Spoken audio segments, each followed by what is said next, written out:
Look here, I be on a paper chase. I'm all about my cheddar. I ain't touching the mic if it ain't 5Gs or better. I plan to never fall short. Again, I won't gain. Boy, I'ma tell you, no pain, no gain. I hustle hard for what I want, that's how I get it. I struggle hard, and if it's out there, I'm gon' get it. If you see Samara, a dollar sign on the CD, somewhere on there you'll see featuring the BG. Me and my nigga V, like Suge and Pop, we getting our shine on all the way to the top. Look, ain't no stopping us, boy, don't try. When you hear one, it ain't no secret you going by. You could lie about this, stunt about that. You can't dodge these 50 shots, I'm about the red tat-tat. Ain't nothing changed, still a buster wig splitter. Straight hustle for my cheese, I'm a money go get about my paper, my cheese. So before my eyes close, I want my greens to add up to 6 zeros. Get your betty nigga, somebody play a hate split 'em. Get your betty nigga, somebody play a hate kill 'em. I'm about my paper, my cheese. So before my eyes close, I want my greens to add up to 6 zeros. Get your betty nigga, somebody play a hate split 'em. Get your betty nigga, somebody play a hate kill 'em. It's all about Benjamin, that's all I wanna have. Dust off in my house with a hoe taking a bubble bath. Sparkling marble, covering all my room floors. A maid in a bathing suit doing my house chores. Do not disturb sign on my bedroom door, cause my dick getting ate by my number one whore. Look, I'm money hungry, about acting a donkey. No longer a junkie, I got rid of that monkey. I'm cheeky, I don't want you fucking with my shit. My neck and my knuckles covered with crushed out shit. Sparkling gold cover my motherfucking grill. Pockets filled with big head $100 bills. Fucking up this rap game with these wicked rap skills. And ain't far from making G's to making meals. I'm a trill BG, uptown hard hitter. On the real, my nigga, I'm a money go get about my paper, my cheese. So before my eyes close, I want my greens to add up to 6 zeros. Get your betty nigga, somebody play a hate split 'em. Get your betty nigga, somebody play a hate kill 'em. About my paper, my cheese. So before my eyes close, I want my greens to add up to 6 zeros. Get your betty nigga, somebody play a hate split 'em. Get your betty nigga, somebody try to stop you, kill 'em. Oh, I gotta get it, gotta grab it, gotta have it. Like snorting dope or snorting coke, it's a habit. I gotta see it, gotta feel it, quick to spin it. Shoot dice all day with my niggas trying to win it. I rap hustle, cause I'm a hustling ass nigga. Also a get told about busting some ass nigga. So you come play with me, about my cheese, you gotta go fool. In a casket, 6 VDs, selling tapes and CDs, like selling pick 3s. Rang up a million sales, we didn't hit the lottery. I'm a Benjamin chaser, player hater eraser. Police have no case, cause I do murders without a trace. I'm almost at home, I didn't pass third base. I'm playing with 5 figures, but when I get 6, I'm straight. If I catch your bitch down bad, I'ma hit her. Paper chasing nigga, BG, a money go get about my paper, my cheese. So before my eyes close, I want my greens to add up to 6 zeros. Get your betty nigga, somebody play a hate split 'em. Get your betty nigga, somebody try to stop you, kill 'em. I'm about my paper, my cheese. So before my eyes close, I want my greens to add up to 6 zeros. Get your betty nigga, somebody play a hate split 'em. Get your betty nigga, somebody try to stop you, kill 'em. I'm about my betty nigga, I'm about my betty, by all means necessary. I'm about my betty nigga, I'm about my betty, by all means necessary. All about the Benjamin, it's all about the green, the motherfucking loot. VG. I get mine on. I get my grind on. I get my shine on. You get yourn on. I'm trying to get mine. You trying to get yours? I'm stacking mine. You stacking yours? We go hard in the yard with a library card. We back. We back. We got a late night show tonight. I want to go ahead and get this show out the way because I got to do something in the morning. I'm going to go take care of some business. So that's that. You know what I'm saying? Yap Gangsters in the building. Yap Gang in the building.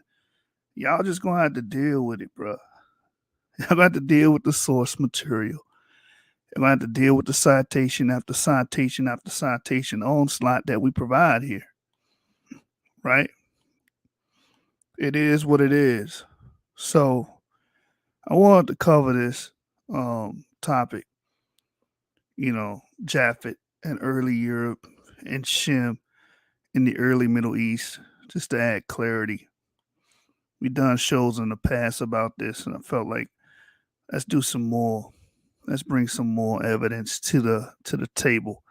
So y'all know how we rocking, man. Y'all know our model: AB being Ham, DE being Shem, and CF, of course, being Japheth.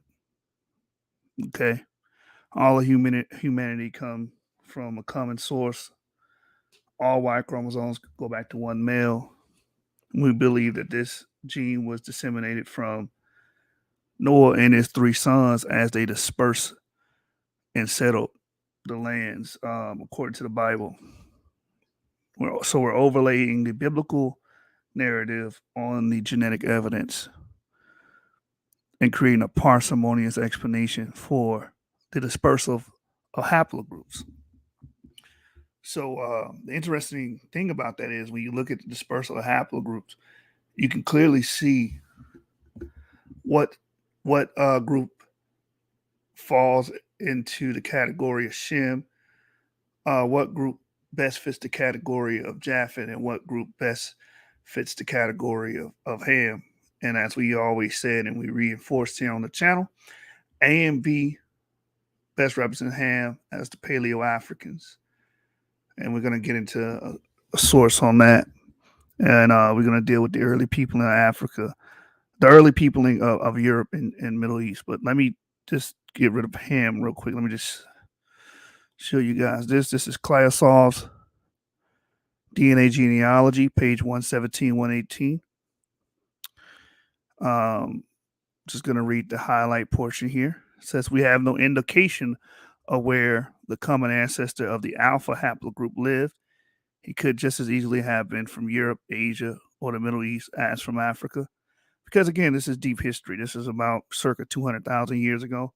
That's where I put my world flood from. And, I'll probably dive into that later on in the video, why I put my world global flood that's mentioned in the Bible in Genesis 9, verse 19.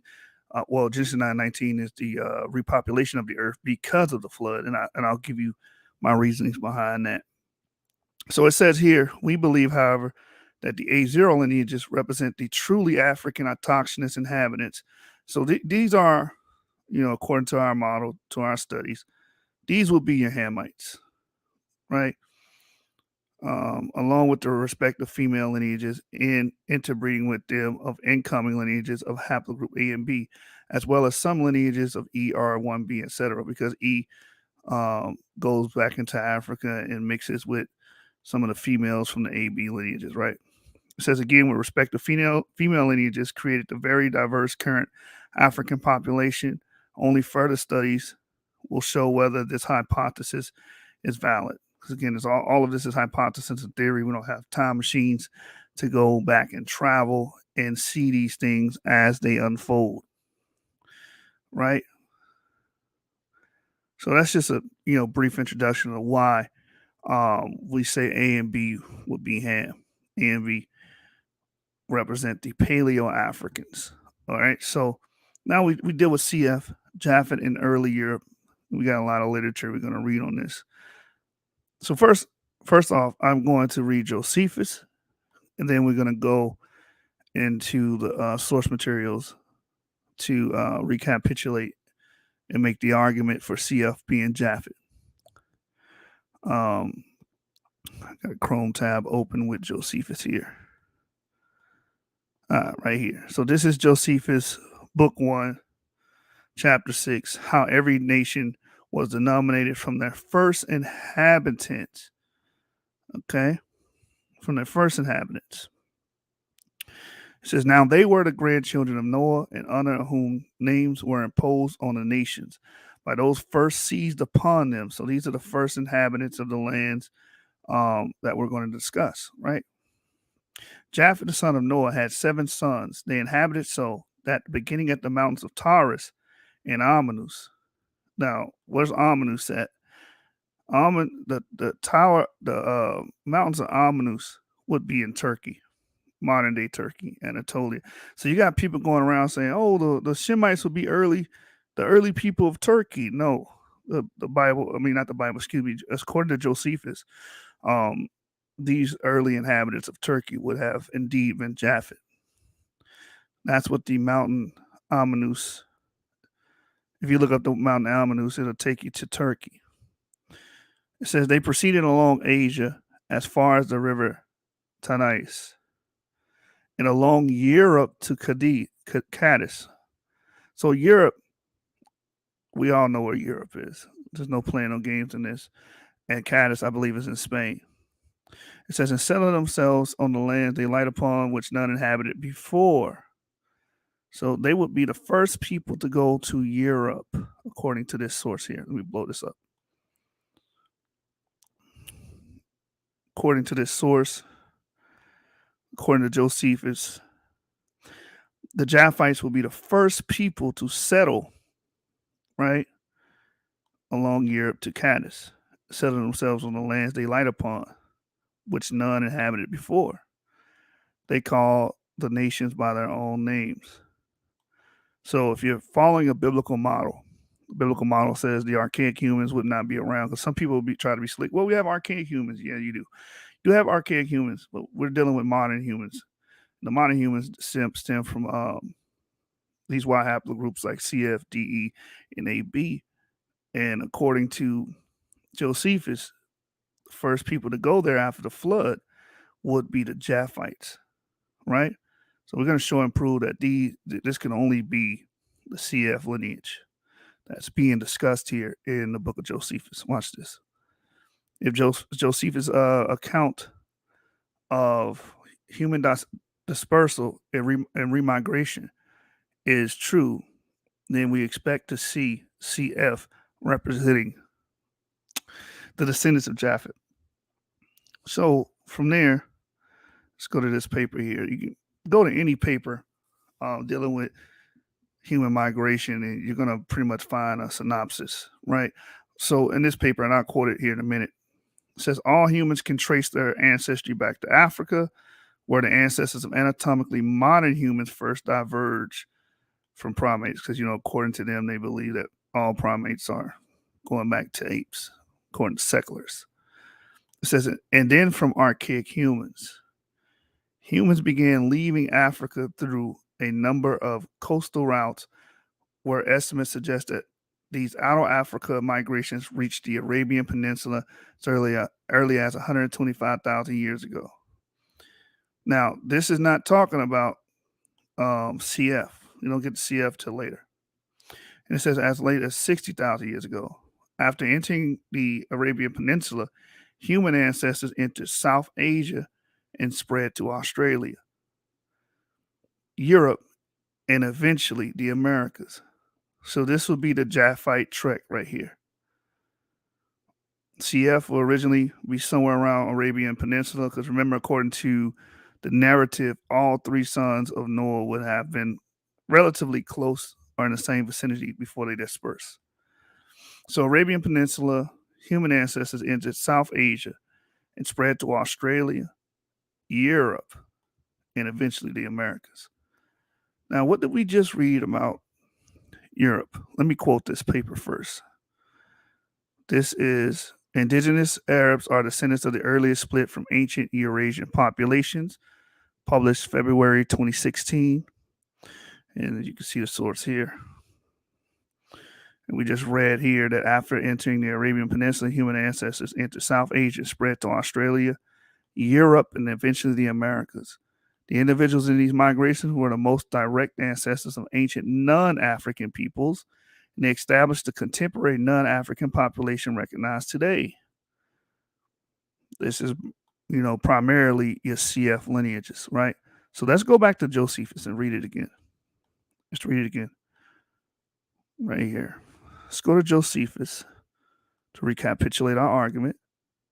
It says, now they were the grandchildren of Noah, in honor of whom names were imposed on the nations by those that first seized upon them. This is why this is labeled for how every nation was denominated from the first inhabitants. And this is talking about after the flood, not pre-flood, after the flood, right?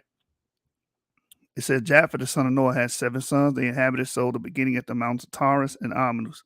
They proceeded along Asia as far as the river Tanais, and along Europe to Cadiz, settling themselves on the lands they light upon, which none had inhabited before. They called the nations by their own names. So the first Modern humans to get to Europe would be descendants of CF. So we're going to drive that point. We're going to drive that point home. So let me get the next source. So yeah, let's go to the origin and spread of domestication and farming. That's going to be our next source. I'm just going to read this real quick and show you guys this. Watch this. It states here in the origin and spread of domestication and farming, pages 358 to 359, says some important DNAs of Indian origin. The earliest humans lived in Africa, India, Southeast Asia, and Australia only due to the colder climates in the northern latitudes. This has been confirmed from both the DNA studies as well as the archaeological findings. During warmer periods, people migrated from India to different destinations. One such was the Eurasian man who had migrated from India to Eurasian in Siberia at 43,000 BCE. I believe this is the oldest Y chromosome we have to date. So the oldest Y chromosome we have to date is basically found in Siberia, Omsk Oblast, Russia, right? Dated at 43,000 BCE. His Y chromosomal DNA, which is transmitted from father to son only, was K2A. This DNA is Indian. So the earliest DNA we find in Russia goes back to K2A. And K2A is FM89 lineage. This is the FM89 lineage. Now, these people that live in these regions, the first ones to disperse there, according to Josephus, would definitely be the descendants of Japheth. Right? So K2A would ultimately descend from FM89. So this is Indian, found today only in some Telugu speakers of South India and some people of New Guinea Island. The PCA of his DNA confirmed that this individual belonged to the DNA cluster of South Asians, was found to be most distant from the East Asians as well as the West Eurasians, i.e. Europeans. Another such migration is detected in the Romanian skeleton from 37,650 BCE, found in the Oase cave of Romania. This skeleton, again, was of a man who had migrated from India to Europe. Remember what we read. The first people to set foot in Europe, trek across this portion of Asia, would be Japhites. Right? He's just overlaying the information, And this is the conclusion we're coming to. It says he or his ancestors had reached Romanian by way of Central Asia, then through the steppe, reaching north of the Caspian and the Black Sea region. Now, what's funny about this Black Sea region stuff, like it's you have this doctrine where they're trying to say, oh, the flood was a local flood that has something to do with the Black Sea region. First of all, that dates too early. It's 8,000 BCE when that flood event is supposedly took place, and it's nowhere near where they're saying the ark landed, so it doesn't make any sense.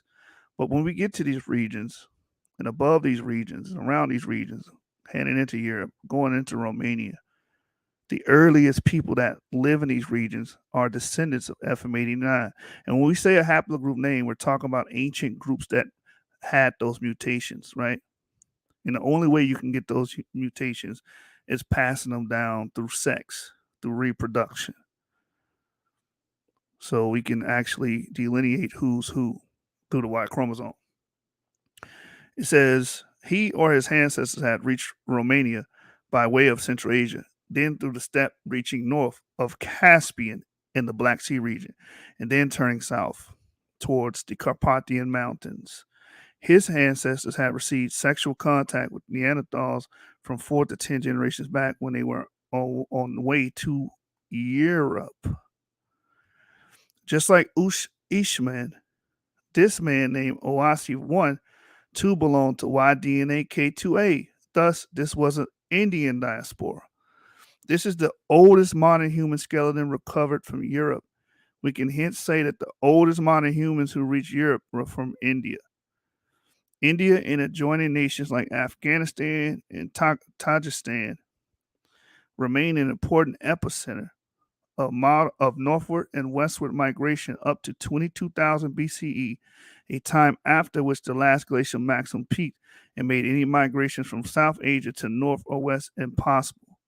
We find an ancient human skeleton from Angara River Basin, west of Lake Baikal, north of Mongolia and Siberia at Malta, dating to 22,000 BCE. And I believe this marker as well, if you look at the Malta boy, not the Malta boy, the Malta boy, I believe he's haplogroup R, another CF lineage. This location is reachable from the Hindu Kush region of South Asia by way of Inner Asian Mountain Corridor. The 60% Y DNAs of Mesolithic Natufian people of Israel, about 11,000 to 7,000 BCE, were mainly E1B1. So we got the oldest markers in Europe, Romania, stuff of that nature, all belonging to CF. But when you get to the Levant, the oldest markers there is E1B1. E1B1, Yap markers. Those are the oldest markers. Let me read it again. It says 60% Y DNAs of the Mesolithic Natufian people of Israel, about 11,000 to 7,000 BCE, were mainly E1B1, also called EP2. And its downline E1B1, B1, B2. And 40% belong to CT, and CT again is just a place marker. It says the E1B1 is an East African lineage which had arrived at Israel by the land route through Egypt. It still bounds to Egypt along the Nile Valley, but there were some Indian DNAs too at that time.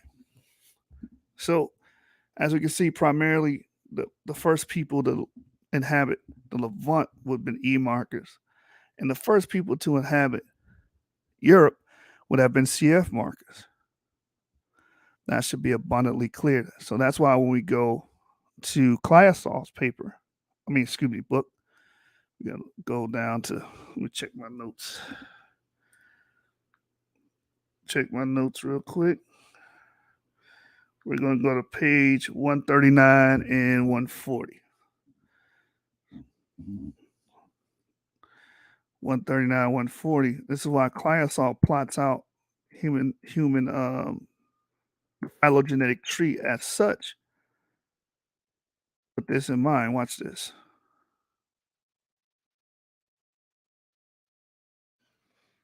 If we ever get there. Right here. So Clayasov has the phylogenetic tree here. We all stem from haplogroup alpha, as he puts it. And haplogroup alpha will be responsible for all of the major groupings B, A, D, E, and C through F. So a haplogroup tree of the Homo sapiens Y chromosome derived from haplotypes and subclades. So we want to get to the important stuff. It says right here, right here it says its common ancestors live 160,000 plus or minus 12,000 years ago. So I put my flood around there, right? And the beta haplogroup, which is equivalent to haplogroup BT in the current classification, its common ancestor lived circa 64,000 years ago, plus or minus 6,000 years ago. Haplogroup F through R, which includes T, represents Europeoids.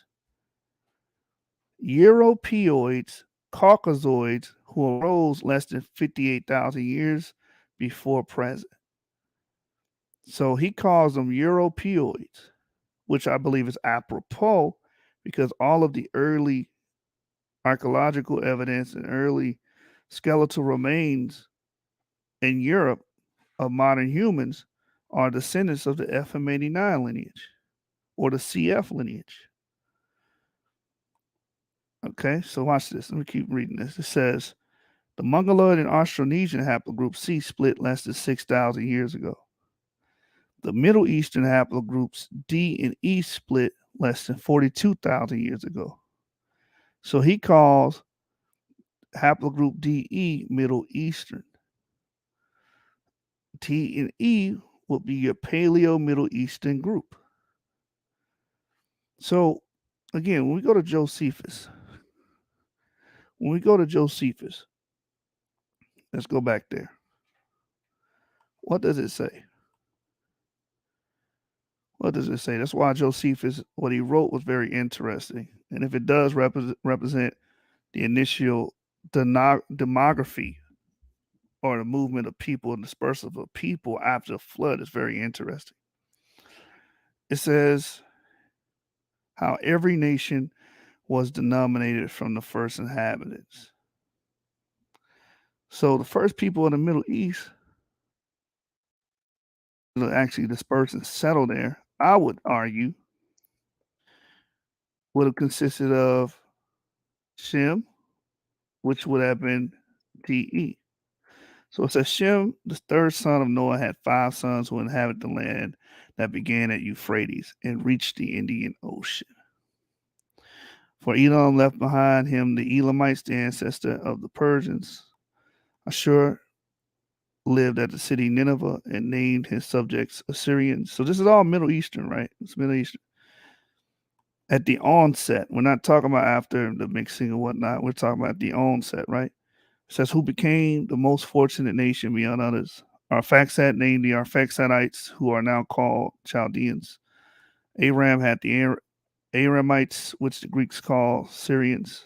So we know where Syria is, which was also a Natufian location. Right, the Natufians trekked all up Syria, Damascus, all of that. As Law founded the Laudites, which are now called the Lydians. Of the 4 sons of Aram, Uz founded the Trachonitis and Damascus. You know what Damascus is? It's pretty much Levantine areas, which we already know. We already read that these would be E1B1 peoples. These would be Yap markers. This country lies between Palestine and Cilicia. All founded Armenia and gathered the Bactrians. So the initial populations around these areas would have been DE markers. It is now called the Charx Spasini. Salah was the son of Arphaxad and his son Heber, from which they originally called the Jews Hebrews. Heber begot Joktan and Phaleg. He was called Phaleg because he was born at the dispersion of the nations to their several countries.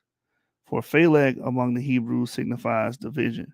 Now Joktan, one of the sons of Heber, had these sons, Elmohad, Saleph, Asmorph, Blase, you get the point. These inhabited from Kofan in the Indian River and part of area adjoining to it, and this shall suffice concerning the sons of Shem. Now I want to read a source in regards to that. Hey, what's going on, brother? I've been missing in action. I've been taking care of some business in the real world. So I'm gonna go from here. Then we're gonna go to a book called Ethnolinguistic History. So what's the argument? My argument is all those places could represent early demography after the flood. And if it does, the best fit for the Middle Eastern peoples, early Middle Eastern peoples, the people that settled there initially, would be haplogroup DE. Okay, so before we go to the Van Drime, let's go to this book here. I won't be long. The Eurasian Origin of Y Chromosome Haplogroup E. I'm going to read it and then I'll quote from it. This is basically Vincent Cabrera, 2018. It says the Eurasian origin of Y chromosome haplogroup E and origin in Asia and return to Africa was proposed long ago for Y chromosome African haplogroup E. This hypothesis was based on the derived state of the African Yap plus haplotypes in haplogroup E with respect of the ancestral Asian Yap positive haplotype 3 haplogroup D.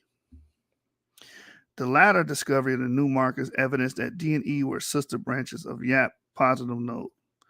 Haplogroup D showed the derived status of M174 and the ancestral status of M40 in Asia, whereas haplogroup E was characterized by derived status of M40 and M174 ancestral status throughout Africa. Thus, the migratory sense between continents of both haplogroups should not be assured. A few Yap positive individuals ancestral for both markers were detected in West Africa and in Tibet, although assigned in a parahaplogroup DE, its actual ancestral state cannot be confirmed. Furthermore, a new mutation P143 united two other Eurasian haplogroups C and F as brothers. In turn, D, E, and CF were joined to an ancestral node defined by mutations M168 and M294. The initial scenario proposed to explain this complicated situation was that two independent migrations out of Africa occurred, one marked by D and the other marked by CF pair of lineages. However, a new interpretation arose following the discovery of more than 60,000 single nucleotide variants by next generation sequencing techniques. The most parsimonious interpretation. Now, again, what does parsimonious mean? The explanation with the least amount of assumptions. So, the most parsimonious interpretation of Y chromosome phylogeny constructed with these variants is that the predominant African haplogroup E arose outside the continent and back migrated to Africa. The DE split as a lower bound, 69,000 to 14.7 KYA, and the radiation of E into Africa as an upper bound, 65,000 plus or minus 8.5 KYA, or years ago, thousands of years ago, yields a time highly coincidental with the date estimated for the mtDNA haplogroup L3 expansion. Furthermore, the spatial distribution of residual Y chromosome haplogroup D in Asia is a good indicator of geographical location of the putative DE split. The highest frequency in the diversity of D are in the Tibet region, although D is also present in low incidence throughout Southeast Asia. Two other centers with notable frequencies are in Japan and Andaman Islands, possibly representing the edge relic areas of wider distributions long ago. There are no native D lineages in India, decreasing the possibility that this subcontinent was the center of DE partition, which argues against the southern route. It's likely that the Y divergent chromosome DE haplogroups occurred up to the Himalayas in or westward of the Tibet, which coincides with the hypothetical bifurcation center proposed with mtDNA L3 microhaplogroup. So, I mean, what this paper is saying in short is that haplogroup E could have possibly arose outside of the continent and back migrated into Africa, which would mean that these early E's and D's as well would have lingered in the Middle East. Because if they're coming from Himalaya, working their way back to Africa, they could have came through the Middle East. This may explain why we see E1, B1 representing the earliest representatives of the Middle East, the Levant, and also early representatives of North Africa. As we know, the Ibero-Maurusians were haplogroup E as well. All right, so from there, let's go to Ethnolinguistics, Prehistory by George L. Van Driem. So again, at the onset, 70,000 years ago, I will have DE proliferating these areas, going into the Middle East, splitting in Asia, going into the Middle East, going into Africa, penetrating Africa. So you got a lot of Israelites that are afraid to talk about Africa, but Africa's your friend, not your enemy. So when it comes to ancestry. So let me go to Ethnolinguistics. Let's read that by Van Driem. So Ethnolinguistics, George L. Van Driem, page 139. Start here at this paragraph. It says more research that's concentrated on lineages which disseminated outside of Africa between 200,000 and 120,000 years ago. Again, I put my flood in this range, and towards the end of the video, I'll tell you why. It says, at a time when Arabian Peninsula harbored habitats hospitable to human hunters and foragers, terrestrial and marine core paleoclimatic data, alluvial fan records, the datable remains of fossil herbivores, and Acheulean cultural artifacts indicate that around 200,000 years ago, as well as regular intervals thereafter, several windows of opportunity were afforded by shifting patterns of monsoonal rainfall and the recurrence of favorable climatic conditions that permitted demographic expansion across the Arabian Peninsula. The Sabian route remained open until at least 55,000 years ago, and the complex patterns of ebb and flow of human migration into and out of Africa across the Arabian Peninsula has continued over time. The migration of paternal ancestors out of Africa is reflected in the molecular legacy of Y chromosome clade T. This is the hypothetical ancestor of DE and CF. So the bearers of these paternal lineages split into two branches, giving rise to the lineages DE and CF. Again, in our model, we say the descendants of DE are Shem, CF is Japheth. It says the Y chromosomal lineage DE split into clades D and E. Bearers of the lineage D moved out of Africa, leaving behind a vestige of rare ancestral D0 lineages, whereas the sibling clade E remained in Africa, only trickling sparsely across the Mediterranean into Europe in the later period of prehistory. Subclades of Y chromosomal haplogroup E, which is thought to have antiquity approximately 70,000 years ago, correlate with multiple migratory events within Africa. Haplogroup CF split into the paternal lineages C and F and the bearers. Oh, let me make a commentary about this. So this is the Africanist point of view of DE. We have the Asian origin and then the African origin. Either way, the migrations are the same. Now, let me go here. Haplogroup CF split into paternal lineages C and F, and the bearers of these two Y chromosomal lineages likewise ventured into Eurasia. The three clades D, C, and F, because we do have our Yap brothers that made it eastward in Asia, right?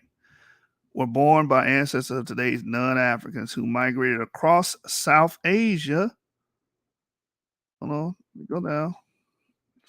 And through the sub-Himalayan corridor into Southeast Asia, which Cabrera says DE split somewhere around here and back migrated and pretty much proliferated in the Middle East and whatnot, and then back into Africa. It says today the swath of Southeast Asian territory extending from lower course of the Mekong south to central Sumatra represents the geographical regions where all three paternal lineages D, C, and F are found in modern populations. Phylogenetic analysis have shown that bearers of the three clades D, C, and F dispersed from the loci in Southeast Asia 55,000 years ago rather than the loci in Western Eurasia close to the African continent. While it's the expansion of Y chromosomal lineages C and D was moderate, the F M89 and its many subclades were destined to expand massively in this part.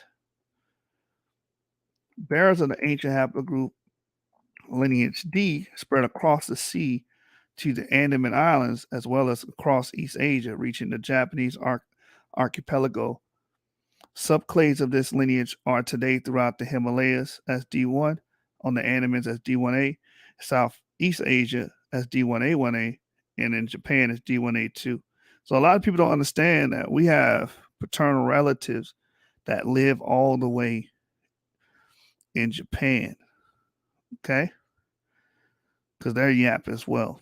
Paternally, we come from the same paternal stock, which we teach is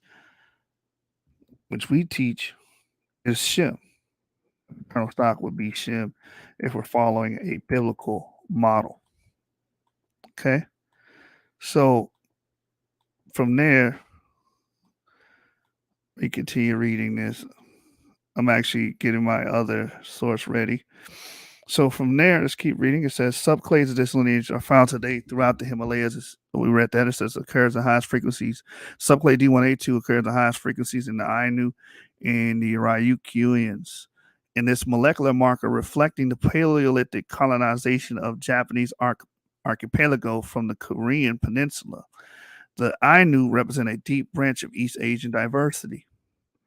Currently unique to the Japanese archipelago, regions situated on the geographical fringes of ancient waves of migration, such as the Japanese archipelago, the Andamans, and Australia often retain the molecular traces of earlier layers of peopling. The presence of subclade Y chromosomal haplogroup D in the Himalayas attests to how this topographically complex region with many diverse habitats, which it harbors, served as a conduit for numerous old waves of people that passed through this region. Then it explains C, which is the brother of F. These would all be Europeoids as well, or Europeoid related people. It says the paternal lineage C split into the clade C1, C2, and later previously known in genetic literature as C3. The bearers of paternal haplogroup C1 split into two clades C1A and C1B. C1B split into C1B1, including subclade C1B1A1, previously known as C5 and found principally in the Indian subcontinent, and paternal lineage C1B2. The latter spread into South into the South Asia, and into insular Southeast Asia. So here's a map right here of the E markers and the D markers. It's paternal bears of the paternal clade D spread eastward outside of Africa, while bears of paternal E remain in the west, as you can see here. So D predominantly here, Middle Eastern area. They took a southern coastal route to eventually make their way into places like Japan, Tibet, Pacific Islands, and stuff of that nature. So we have kinfolk all around here, as you can see here. But at the onset, they would have been concentrated here. And according to Cabrera, they would have split. DE would have came up from here and split somewhere here and came back here and just pretty much proliferated and lingered in Africa and the Middle East. Keep going. It says here, insular Southeast Asia, Papua, and Australia, comprising of Phylogenetic C1b28, known in the earlier literature as C2 and found principally in the Papuan and Melanesian populations, and the Phylogenetic C1b2b, previously known as C4, and found chiefly in Australian Aboriginals. You know, another thing about the Malaysians, right? Your early Europeans probably look like your Malaysians, are similar to, right? Because when we look at Cheddar Man, if you guys are not familiar with Cheddar Man, but if you look at Cheddar Man's population, he would have belonged to a dark-skinned, blue-eyed population. The early Swedes belonged to a dark-skinned, blue-eyed population, and we see Melanesians with blue eyes, even though we know their mutation for blue eyes is different than the OCA2 gene that we associate with early Europeans or Europeans today. But you know, they're probably a snapshot, ancient snapshot of what these ancient Europeans would have probably looked like. It says both Australian Aboriginals and Annamese Islanders were described by early ethnographers as landlubbers. Historically, the Annamese have had ample reason to hold fast to their respective islands, just as the ancestor Annamese must have crossed open sea in order to reach the insular habitats. Likewise, over 50,000 years ago, ancestral Australians and Melanesians must have also voyaged across open sea for at least 100 kilometers, notwithstanding the erstwhile land bridges connecting much of the landmass that was once the whole. Insight which amazed early anthropologists and which is often repeated in modern writers. All right, so we're gonna go down from here and go to F. Just jump to F in chapter 6. It gives you the C haplogroup C dispersal from India going eastward. You can see it back migrates to India and upward. I want to get to the point here. Even some going into America. That's why you got early Paleo Americans would see as well. Mongolia, Japan. Let's get straight to F. A little bow on it. We dealt with D. We're dealing with F again. You know, wrap this gift with a little bow. Paternal lineage is J. Indicates Ice Age. So this is a great book, but only buy it if you're serious because I think it was 100 something. I remember it may have been 100 and some change. Grab this book. You can join the Genesis 49's resource page, and you know I'll take snapshots from this book and place it in there. I want to go to chapter 6. I actually put notes down. I covered this. 153. I've already covered that. Right here. I want to get here. As you can see, the F lineage is spreading somewhere in Asia, right, Central Asia, and then dispersing this way to F, G, H, I, J, K, H, I, J, K, going up to G, right? Haplogroup G making its way up here in the Caucasus. These are Japhetic lineages. Now, when we read Josephus, a lot of those lineages will be located here, and here, and here. That will be D and E at the onset in the beginning. That'll be D and E. F took another trajectory that pretty much lingering here, H I J K G, H I J K G, springs out here, makes its way to the Caucasus. All right, so let me see. I want to read up here first. It's about the farming. We in chapter 6? No, we're still in chapter 5. So let me go down here and just read this. Indo-European homeland in Asia Minor. They matched it up with J2A. Again, all Japhites. So let me read here. It's finally past complexity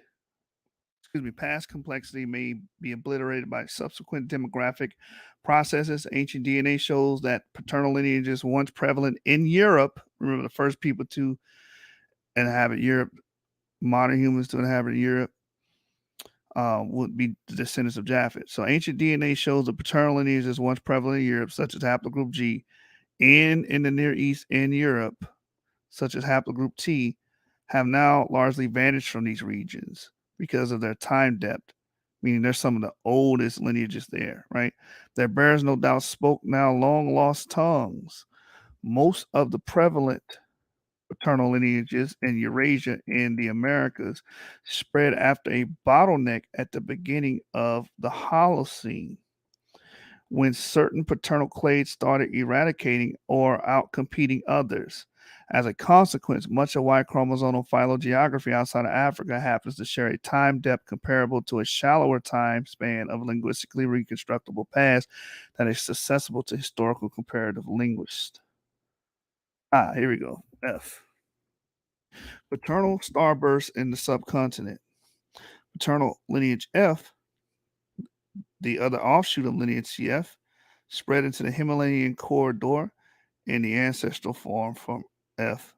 Ancestral cares in the highest frequency in the Indian subcontinent. In turn, what happened? Let me go up. Sorry about that, y'all. It says in turn, F split into various F subclades, thereby also giving rise to the paternal lineage G and HIJK. The paternal lineage G moved westward via Anatolia and the Caucasus into Europe. Again, what did we read about the first people to inhabit Europe? They would be Japhites, according to Josephus. Right? And it mentions in Anatolia, it talks about the mountains of Amanus. So if you look up the mountains of Amanus, let me do that real quick, and we're going to go right back. The mountains of Amanus. What is the mountains of Amanus? Type in Google. Mountains. If you just type in the mountain of Amanus, it'll tell you exactly what it is.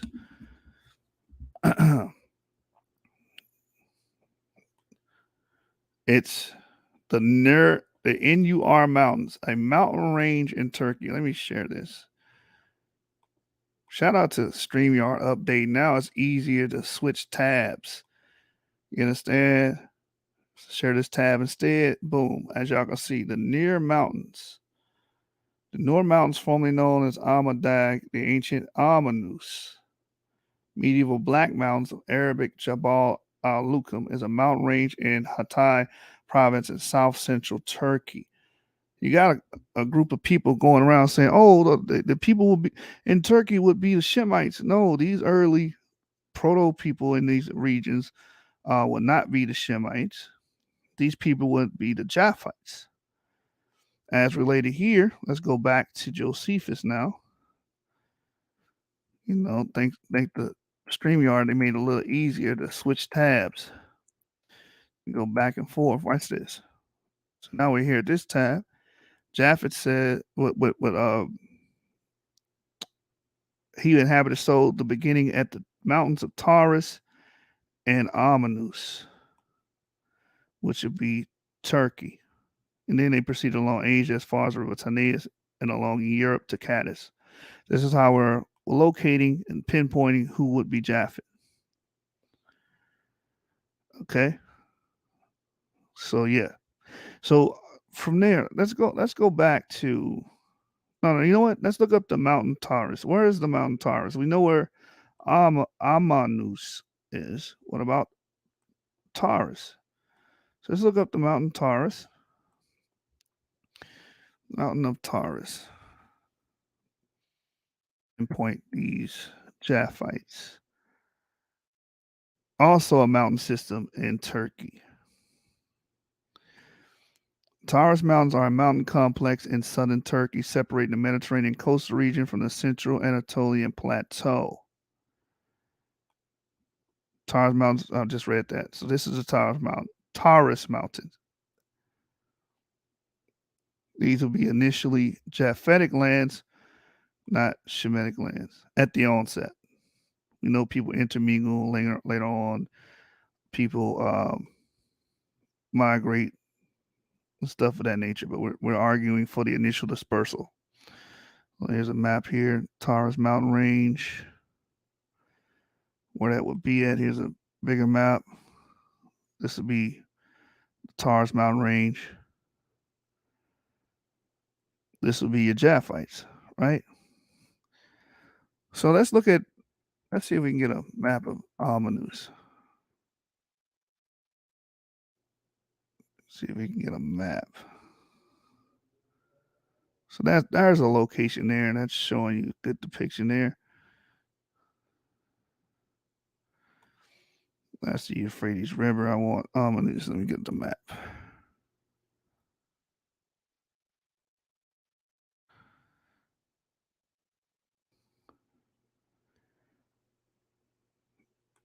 Can I get a better map than this? Almanus Mountains. Well, it's pretty much in Turkey.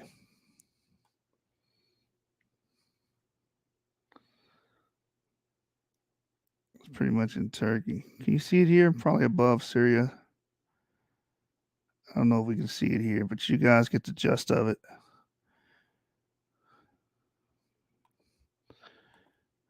You guys get the gist of it where it would be. Taurus Mountains, Syria. So it'll be in this locality. This is where you expect to see some of your early Europeans at, right? Excuse me, Europeoids, according to Clyosol, right here where Hati is and stuff of that nature. All right. Brother Safik says Aramasa Kubo was right about the Shemitic origins of some Japanese and East Asians, according to the genetic info about our paternal D relatives. Yes, I agree with Aramasa Kubo on that point. So I'm looking up this map. Let me go back. Let's see, where are we at? So we were explaining. Let's go back here. Share this tab instead. Boom. We're explaining the early Europeans, and as we can see, according to Josephus, the first people to be there, the first early modern Europeans, as we read earlier, in the origin diffusion of early farming, the early Europeans would have been estimated nine lineages. As we see, this is just reaffirming that. Since the paternal lineage G moved westward via Anatolia and the Caucasus into Europe. This is what this map is showing you up here. That's why I wanted you guys to know what Mount Amanus was, and what Mount Taurus was. These are all mountain ranges in Anatolia or Turkey. And as you can see, it's going up here, the Caucasus, Anatolia, and then going into Europe. That's the way G is trekking, which is a descendant of haplogroup F, which according to our model, these will all be Japhites at the onset. All right, let me continue. It says the paternal lineage G moved westward via Anatolia and the Caucasus into Europe and is prevalent in European ancient DNA. But this lineage was largely replaced in Europe by subsequently incursal paternal lineages. Although Y chromosomal haplogroup G has been retained at high frequencies in the Caucasus, the fraternal clade HIJK split into clades H and IJK. Haplogroup H dispersed throughout the Indian continent, where this paternal lineage remains highly prevalent, particularly amongst low caste and indigenous tribal groups. Outside of India, our study traced a Y chromosome link between the Gypsies, i.e., European Roma population, and a specific subset of Doma of northwestern Indians, and recapitulated the language contact history of the Roma tongues. Subsequent genomic studies have shown molecular reflections of the turbulence, trials, and tribulations faced by these populations over time from having occupied the particular social niche traditionally practiced by their minstrel caste. Y chromosomal clade IJK split into paternal IJ, which headed westward, and lineage K, which remained south and Southeast Asia. The lineage IJ split into Y chromosome subclades I and J. The subclade I was born, which means carried, into Europe, where it has survived and early paternal lineages of the continent. So when we go back to Josephus, I just want to nail this point home. And shout out to StreamYard for making it easy to switch through tabs. Nail this point all the way home. It says Japheth, the son of Noah, had 7 sons. They inhabited the beginning at the mountains of Taurus and Amanus. Again, that's Turkey. They proceeded along Asia as far as the river Tanais and along Europe to Cadiz, selling themselves in the lands they light upon, which none inhabited before. So these will be the first modern humans, the post-flood peoples, to go into Europe. And we already read G in Europe. We already read I in Europe, some early inhabitants of Europeans. And the oldest haplogroups we find in like Romania and whatnot and Russia are FM89 lineages. All right. So as y'all can see that, let's go back to ethnolinguistics. Let's read it. It says this subclade I was born into Europe, where it has survived as an early paternal lineage of the continent, particularly in Scandinavian regions around the Straits of Skagerrak and Kattegat, in the Dinaric Alpine region, on Sardinia in the Netherlands, in northern Germany, and in lower frequencies throughout the continent. The paternal lineage J remained predominantly in the Near East, Asia Minor, and the Caucasus, whence it later spread both eastward and westward. Paternal lineage J is associated with an admixture event unfolded during the mid-Holocene involving the early adopters of agriculture in the Near East. Who did they adopt that from? The Natufians, right? Since the dissemination of the substance strategy assumed the form of cultural diffusion into Europe, where agriculture was adopted and practiced mainly by local people bearing the other paternal lineages E and I already present in Europe since the Mesolithic. Because during the Mesolithic, you did have EV13 carriers going into like the Balkans and whatnot, but they wasn't there at the onset, right? It says, more specifically, the introduction of agriculture into Europe is reflected by the spread of paternal subclade J2B, but to a fainter degree since the paternal subclade EV13 shows a range of expansion in Bronze Age southeastern Europe as a consequence of population growth in situ, meaning the original location, rather than solely as a result of Western Asian immigrants in early Neolithic. Okay, this is going to make people mad here. The Afro-Asiatic language has been associated with certain subclades of paternal lineage E and with haplogroup J. The apparent conflict can best be elucidated against our current understanding of Afro-Asiatic family. Afro-Asiatic was first named Hamido-Semitic by Frederick Mueller.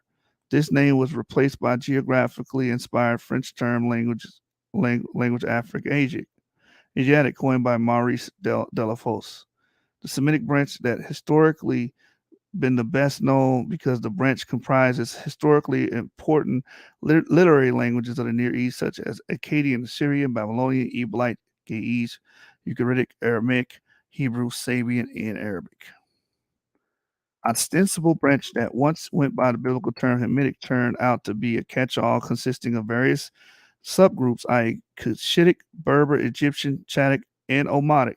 Chadic was first recognized as a distinct subgroup by Johannes Lucas, and first attempt at classifying the languages of this branch on the basis of sound laws was produced by Newman. Fleming recognized the distinctness of the Omotic subgroup, for which he coined the name and provided an overview of look at these maps real quick before we continue reading. IJK, the father of IJ, right? You see it's up here, lingering up here above the Euphrates. The early Shemites would have been here, these regions, right? These would be DE markers at the onset around 70,000 years ago. So IJK migrating here and migrating westward and eastward. Cave going east, IJ going west, going into the mountain range, Caucasus or whatnot, and harboring up here. A lot of the J markers will be here in the Caucasus. As we covered in prior episodes, these J markers don't really penetrate the Levant until the Bronze Age, right? And we don't see J markers in the Levant at the most until 2500 BCE. So Semitic languages were already being spoken. Afro-Asiatic cultures were already being proliferated here prior to the invasiveness of J. And as you see, J splits off and goes in this area here in the Middle East, the top part here, and I losses itself into early Europe. This is how we designate who Japheth is. In these mountain ranges here, J leaks out into the Middle East. I becomes the early inhabitants of Europe, along with G. And remember, also in early Anatolia, Turkey, which we just read, this will be the trek.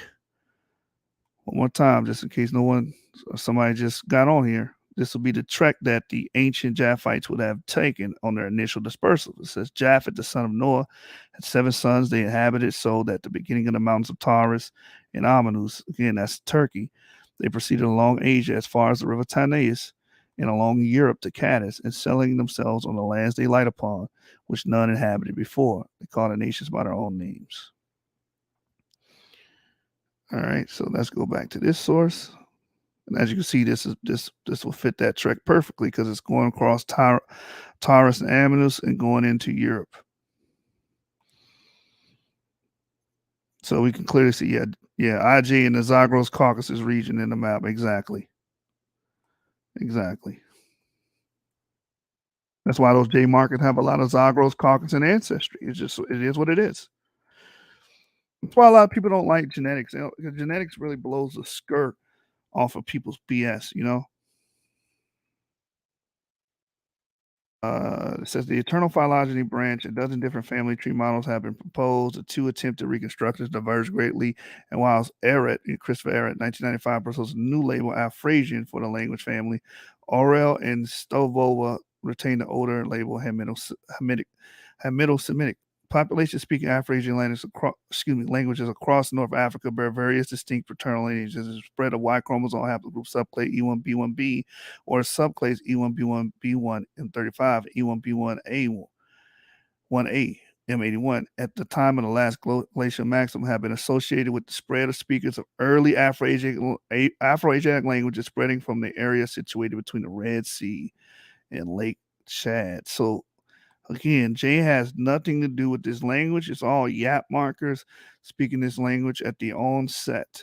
Haplogroup J eventually absorbs this language as they leak into the areas where these E markers are. And as you see, it's a gang of people that say that. Cruciani, Ibrahim, Semino, Lancaster, gang of scientists that say this, that initially you had Yap markers speaking Afro-Asiatic, Proto-Afro-Asiatic at the onset. It says here some of the same authors propose a relationship with the spread of these paternal haplogroup subclades and pastoralism. The distribution of subclades E1B1 A1M78 and E1B1B2 A1 M123 indicate gene flow between Egypt and the Levant during the Mesolithic. Pastoralism is believed to have been spread as a subsistence strategy from the Near East through Tanzania to Africa by bearers of paternal clade EM293, a subclade of EM35, independently of the southward spread of Bantu speakers. Other authors have pointed out the association of population in Near East speaking Semitic languages with the paternal subclades J1 and J2, which have also been associated with the adoption in the Near East of agriculture as a subsistence strategy in Neolithic. So again, they adopted agriculture, and what else they adopt? Language. says in Semitic populations throughout Near East and Horn of Africa, gradients of varying frequencies of paternal haplogroups E1, B1, B1, M35, and J1 can be observed. It has been proposed that Y chromosome haplogroup J1 spread during the two distinct phases, during the expansion of hunter-gatherers after the late Pleistocene cooling and during the mid-Holocene displacement of foragers after the diminution of rainfall across Sahara and Arabian Peninsula. If Y chromosomal haplogroup E1B1 or one of its subclades represents the original paternal signature marking the primordial spread of Afroasiatic, then various J lineages may have been introduced into early pastoral Semitic lineages by males from earlier Neolithic civilizations of the Near East. So again, the credit for Afroasiatic languages is always going to go back to E markers, and J would be the adopters of the language and cultures. Yeah, language cum shift, exactly. Exactly. The Guanche once inhabited Canary Islands show close genetic affinity with Berber populations, and specimens sequenced to the date all bore the paternal subclades EM183. At the time of their extermination by Europeans in the course of 14th and 15th century, the Guanche were reported to have still existed in early Lithic stage of technological. I think I'm gonna stop it there. I think we covered a lot of ground here. As you guys can see, the case for Japheth being the early Europeans and FM89 lineages and CF lineages is pretty much clear at this point. It's pretty much clear. DE being the early Middle Eastern lineage. You know what? I'll end off on that. I'll end off on DE. Why not? Why not? Let's go to genomic diversity of the peopling of India real quick. Let's go there. And let's talk about the YAP insertion.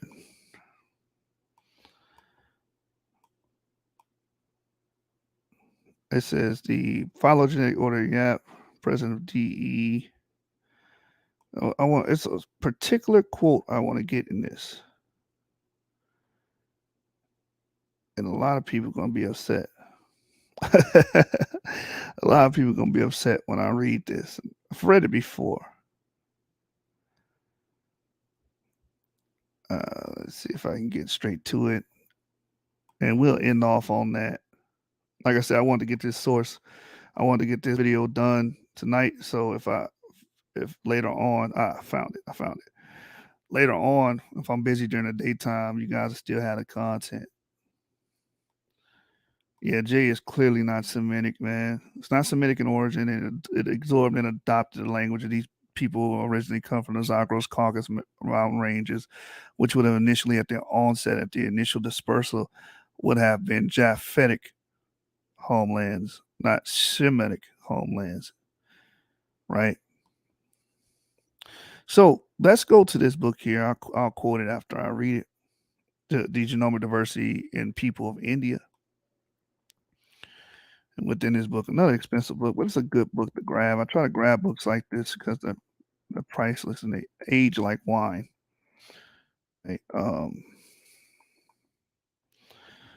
A group of people with the YAP insertion migrated from South Asia to Central Asia and reached the Mediterranean. So this is how Cabrera argues it, right? They gave rise to the E lineage with mutations at M40 and M96. The E lineage dispersed to Africa, Middle East, Southern, and Eastern Europe. Lineage E1 is predominant over the entire Africa and at lesser frequency in Middle East and Europe. The back migration of people to Africa through the Levant is supported by Hammer et al., Al-Thad and Hammer, Chance Dreiker, Cruciani et al., and Cabrera et al., which we read Cabrera's. So again, this is clear. Why YAP positive E migrated back to Africa with other Eurasian haplogroups such as lineage R1b1 and lineage T, which has been observed at high frequency in Cameroon and low frequencies in Africa. And E lineages 50,000 years ago observed at high frequencies of 80 to 92% in Africa. Major lineage subset arose M168 do not trace an African origin.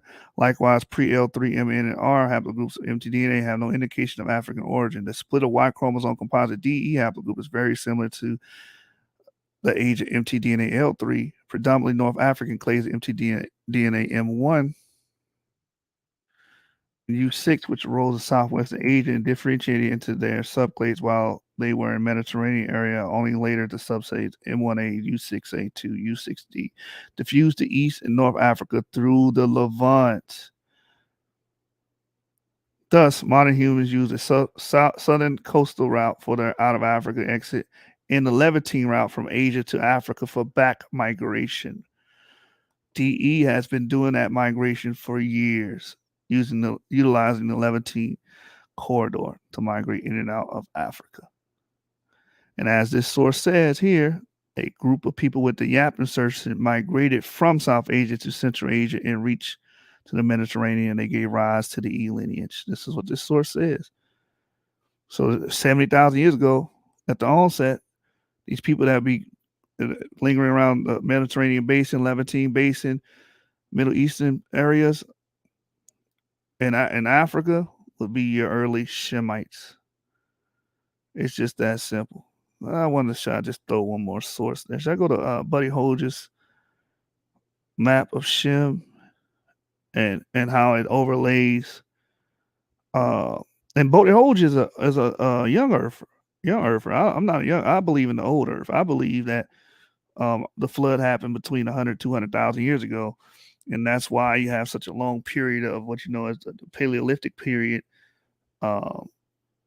transition from the Pleistocene to the Stone Age and whatnot. Right? So the way Bodhi Hoge charts out people is very interesting. I wonder, should I show this in this episode or just wait till another one? Let me see if I can pull it up real quick.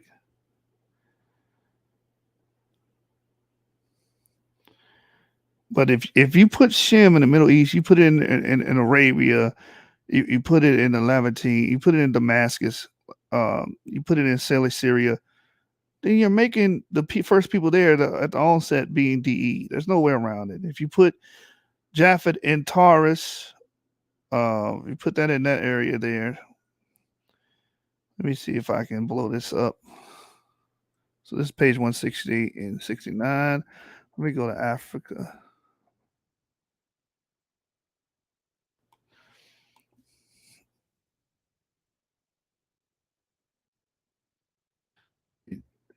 Just go straight to it because I didn't plan on sharing this one, but I think it's an interesting source when you sit back and look at it.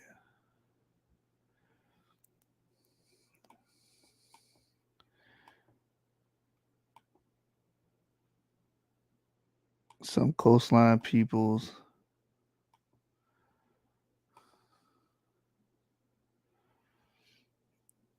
Greeks as a whole. I want to share this with you guys. Remember 168, 169. I want to show that classic biblical map.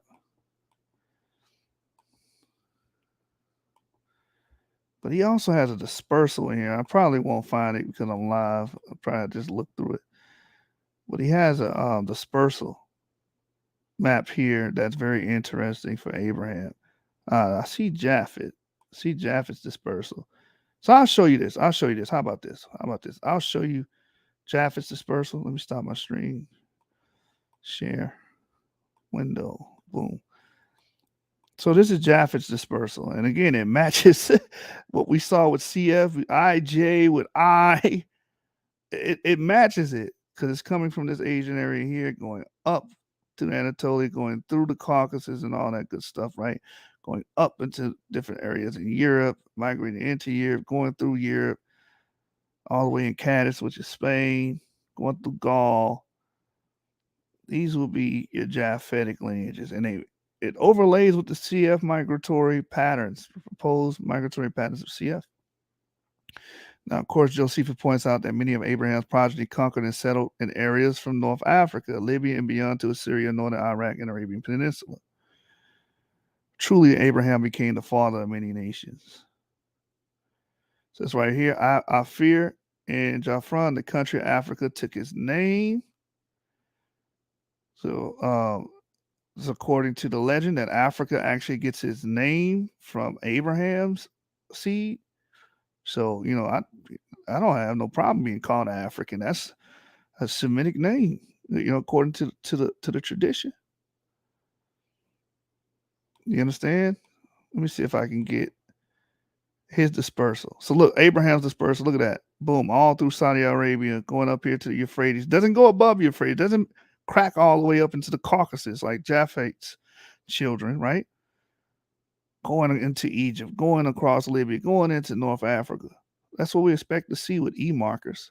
That actually overlays with E-marker migration. Some of the earliest North Africans, even before Abraham, you had Shemites here. Some of the earliest North Africans would have E-carriers, right? And they're preceded by the A and B markers. That's why we call them Paleo-Africans, as we read earlier, the true African, the Paleo-African. Aram, this because you do have some going up here into these regions, called Syria, and then look at it going across into North Africa initially. Lewd. Get this migration. I want the bam going all into Saudi Arabia, and of course, I would attribute, if we're going to say anybody went this way, that would be haplogroup D going eastward, right? So he has a lot of interesting maps of Syria. Right here, Shem. His descendants dominated the Middle East and parts of Africa. I didn't write this book. This is the Towers of Babel, the cultural history of our ancestors by Bodhi Hodge. The descendants of Shem include the lineage of Abraham into Christ. The decision was made also to include a separate map specifically dedicated to Abraham.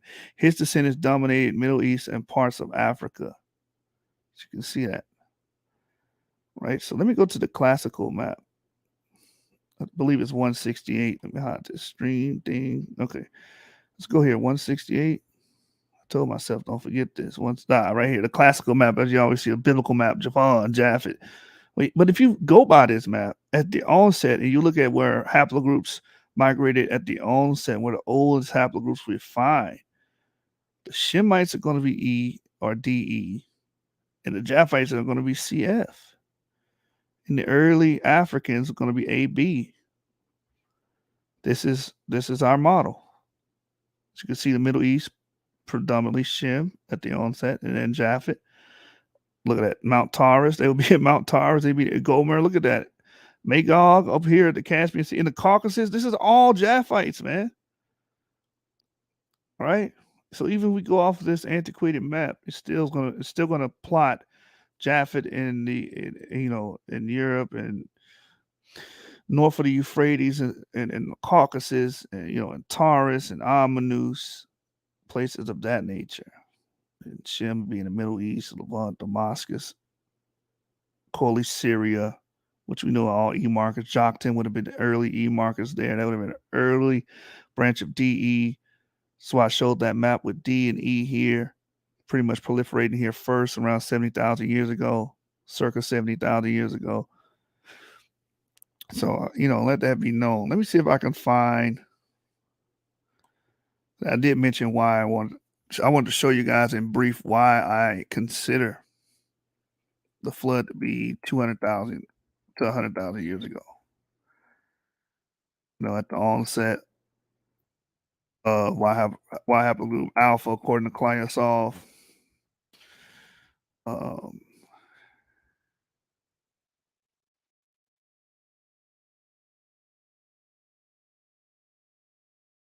Sweeping gene survey, I believe. Yeah, here it is. So I just read the entire article here. So this is why I put the flood around that time. I'm pretty much, my ages are not young. I don't believe in a 6,000-year-old Earth. I think it doesn't make sense. It doesn't line up with the empirical data. Oh, you can't even see this. I thought it switched. Didn't switch it for me. So let me do this. Let me stop this stream. Just do it manually. Sweeping gene survey. So mainly the contents of this article and the article that it's quoting is the hypothesis that I use to explain, okay, maybe this is where the flood would be and it will best fit 100,000 years. And I think it's a way better explanation than saying the flood happened 4,450 years. You understand? Because Egypt was, burgeoning at that time. It was thriving. Mesopotamia was thriving. There was no stopping of anything during that time. So, in the flood, you expect the civilization to come to a complete halt because it's eliminating, it's destroying the people. So, anyway, this is the article here from physics.org. Sweeping gene survey reveals new facets of evolution. It says, who would have suspected that a handheld genetic test used to unmask sushi bars pawning off tilapia for tuna could deliver deep insights into evolution, including how new species emerge?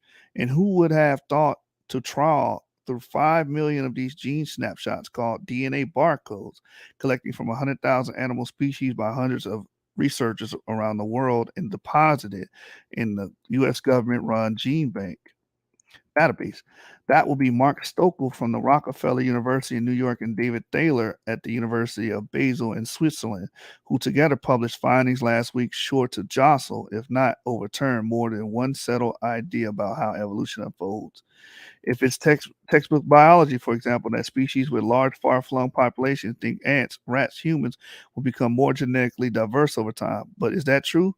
The answer is no, said Stockel, lead author of the study published in the journal Human Evolution. For the planet's 7.6 billion people, 500 million house sparrows, 100,000 sandpipers, and genetic diversity is about the same, he told AFP. The study's most startling results, perhaps, is that 9 out of 10 species on the Earth today, including humans, came into being 100 to 200,000 years ago. So this is why I put my flood during this period. It just makes sense. It makes more sense than saying the flood happened during dynastic Egypt. That makes no sense to me. Okay. Let me keep reading. Let me read that again. This study's most startling result, perhaps, is that 9 out of 10 species on Earth today, including species, came into being 100 to 200,000 years ago. So this conclusion is very surprising. I fought against it as hard as I could. Thaler told AFP that reaction is understandable. How does one explain the fact that 90% of animal life, genetically speaking, is roughly the same age? Was there some catastrophic event 200,000 years ago that nearly wiped the slate clean?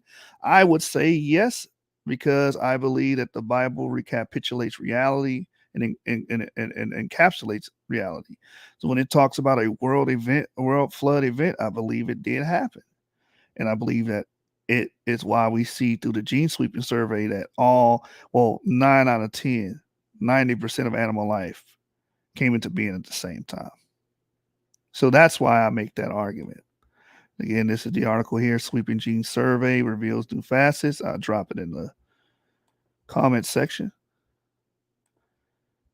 And that's the article there. And I'll give you guys some time if anybody wants to jump on, make comments, disagree, agree, whatnot. And we'll go from there. Just a quick recapitulation of today's show. Japheth is in early Europe, according to, I don't know why that's not going away. Let me just remove that stop stream.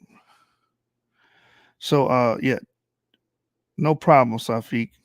No problem. But Japheth will represent your Paleo-Europeans or your first modern humans into Europe post-flood.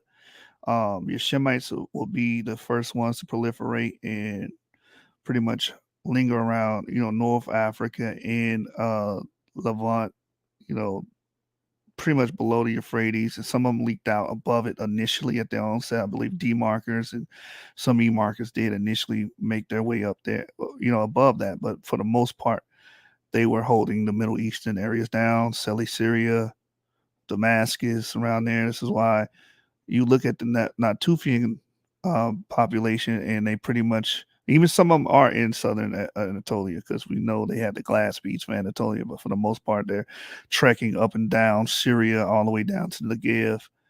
And we know that they have genetic relations with the Ibero-Maurusians as well, which are older than the Natufian population. So there's no genetic boundary between Africa and what you call the Middle East or the Levant. There's a connection between the Levant. You can read certain papers on that, as you guys can see. But if nobody wants to come on, I'll shut it down. I pretty much gave you guys a presentation. Shout out to StreamYard for updating their software, because you can now switch to tabs on the Chrome app, which, you know, gives people that's presenting information like myself an upper hand, and just makes things move a lot more smoothly. But like I said, I got some things to take care of in the morning, so I want to drop this video for you guys now so you guys can have it. So hopefully the information is insightful and you guys got something from it. But like I said, my argument is basically that Shem, TE, would represent the early Middle East, just as Klyasov says it's a Middle Eastern haplogroup. CF would be, you know, in the Caucasus, Anatolia, going into early Europe, some of the first people, the first modern humans to go into Europe, right?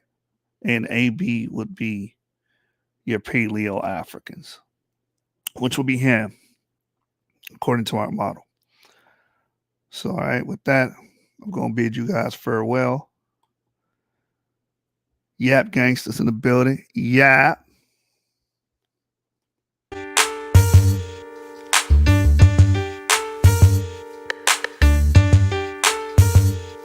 I'm about my fitty ball. Look here, I be on a paper chase. I'm all about my cheddar. I ain't touching the mic if it ain't 5 G's or better. I plan to never fall short. Again, I won't gain. Boy, I'ma tell you, no pain, no gain. I hustle hard for what I want, that's how I get it. I struggle hard, and if it's out there, I'm gon' get it. If you see CMR or a $ on the CD, somewhere on there you'll see featuring the BG. Me and my nigga V, like Suge and Pop, we getting our shine on all the way to the top. Look, ain't no stopping us, boy, don't try. When you hear once, it ain't no secret you going by. You could lie about this, stunt about that. You can't die these 50 shots, I'm about the red tat-tat. Ain't nothing changed, still a buster wig splitter. Straight hustler for my cheese, I'm a money go get about my paper, my cheese. So before my eyes close, I want my greens to add up to 6 zeros. Get your betty nigga, somebody play a hate split 'em. Get your betty nigga, somebody play a hate kill 'em. I'm about my paper, my cheese. So before my eyes close, I want my greens to add up to 6 zeros. Get your betty nigga, somebody play a hate split 'em. Get your betty nigga, somebody play a hate kill 'em. It's all about Benjamin, that's all I wanna have. Ducked off in my house with a hoe taking a bubble bath. Sparkling marble, covering all my room floors. A maid in a bathing suit doing my house chores. Do not disturb sign on my bedroom door, cause my dick getting ate by my #1 whore. Look, I'm money hungry, about acting a donkey. No longer a junkie, I got rid of that monkey. I'm cheeky, I don't want you fucking with my shit. My neck and my knuckles covered with crushed out shit. Sparkling gold cover my motherfucking grill. Pockets filled with big head $100 bills. Fucking up this rap game with these wicked rap skills. And ain't far from making G's to making meals. I'm a trill BG, uptown hard hitter. On the real, my nigga, I'm a money go get about my paper, my cheese. So before my eyes close, I want my greens to add up to 6 zeros. Get your betty nigga, somebody play a hate split 'em. Get your betty nigga, somebody play a hate kill 'em. About my paper, my cheese. So before my eyes close, I want my greens to add up to 6 zeros. Get your betty nigga, somebody play a hate split 'em. Get your betty nigga, somebody try to stop you, kill 'em. Oh, I gotta get it, gotta grab it, gotta have it. Like snorting dope or snorting coke, it's a habit. I gotta see it, gotta feel it, quick to spin it. Shoot dice all day with my niggas trying to win it. I rap hustle, cause I'm a hustling ass nigga. Also a get told about busting some ass nigga. So you come play with me, about my cheese, you gotta go fool. In a casket, 6 feet deep, selling tapes and CDs like selling pick 3s. Rang up a million sale, you didn't hit the lottery. I'm a Benjamin chaser, player hater eraser. Police have no case cause I do murders without a trace. I'm almost at home, I didn't pass third base. I'm playing with 5 figures, but when I get 6 I'm straight. If I catch your bitch down bad, I'ma hit her. Paper chasing nigga, BG, a money go get about my paper, my cheese. So before my eyes close, I want my greens to add up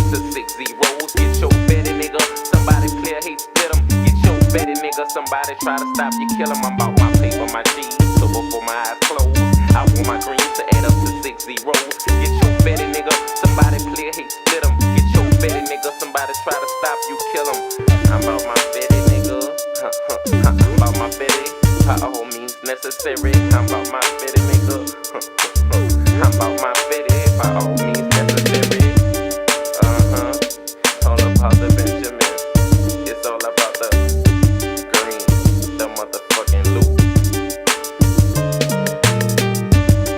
VG. I get mine on. I get my grind on. I get my shine on. You get yours on. I'm trying to get mine. You trying to get yours? I'm stacking mine. You stacking yours? 7 candlesticks up, and we've been telling y'all it ain't a debate. It's a stick up gang.